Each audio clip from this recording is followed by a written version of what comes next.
তার সন্তান তো হারায় নাই, তার স্বজন হারিয়েছে। সন্তান হারার কষ্টটা সে বুঝে না। সন্তান হারানোর কষ্টটা সে যদি বুঝতো তাহলে এতগুলি সন্তানের গুলি লাগতো না, সে এতদিন এভাবে চুপ থাকতো না।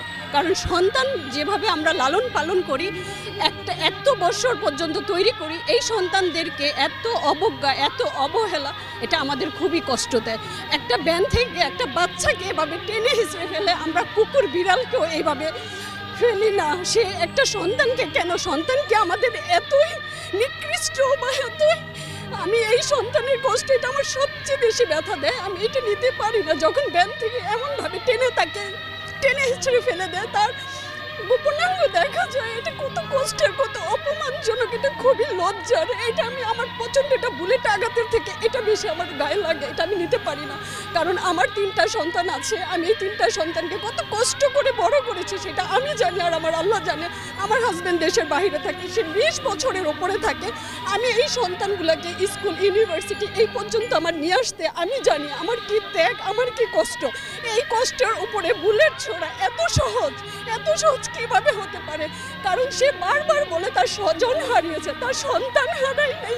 সন্তান হারানোর কষ্টের সাথে দুনিয়ার কোনো কষ্ট মিলবে না। আমরা বাবা মা মারা গেলে মেনে নিতে পারি, আমরা আশা করি আমরা একদিন মারা যাবো, আমার সন্তান সামনে থাকবে। সেই সন্তানই যদি না থাকে, আমি বাসায় কিভাবে থাকি? আমরা খেতে পারি না, ঘুমাইতে পারি না, রান্না করতে পারি না, আমাদের কোনো কাজ ওঠে না। কালকে সারাটা রাত ঘুমাইতে পারি না। 11 নম্বর সেক্টরে যে অবস্থা, কারণ এই স্কুল থেকে আমার বাচ্চা বের হয়েছে, মাইল এসেছে, তাদেরই কত সহপাঠীগুলি মারা যাচ্ছে। আমার মেয়ে দেশের বাইরে থেকে সে প্রচণ্ড কষ্ট পাচ্ছে যে আম্মু এটা কিভাবে শেষ করা যায়। কারণ আমার সন্তানটা, আমার ছেলেটা যখন বের হয় বা আমি টেনশনে থাকি, আমার বাসায় কি পুলিশ আসবে? আমার মেয়েটা যখন মা বাসায় আর কিভাবে থাকবো, তখন পারি না, তখন ছেলে মেয়ে সাথে নিয়ে চলে আসছি। আর পারতেছি না, আর সহ্য হয় না। এই সহ্যের কতদিন অবসান হবে আমি জানি না, কিন্তু আমরা এভাবে শেষ হয়ে যাচ্ছি। এভাবে সন্তানের বুকে গুলি করার আগে আমাদেরকে করুক, সন্তানকে শেষ করার আগে তাদের গার্জিয়ানের বুকে গুলি চালানো হোক। তাহলে দেখবেন আর কেউ দাঁড়াবে না, কেউ বলবে না, আগে আমাদেরকে মেরে ফেলুক। যদি আমরা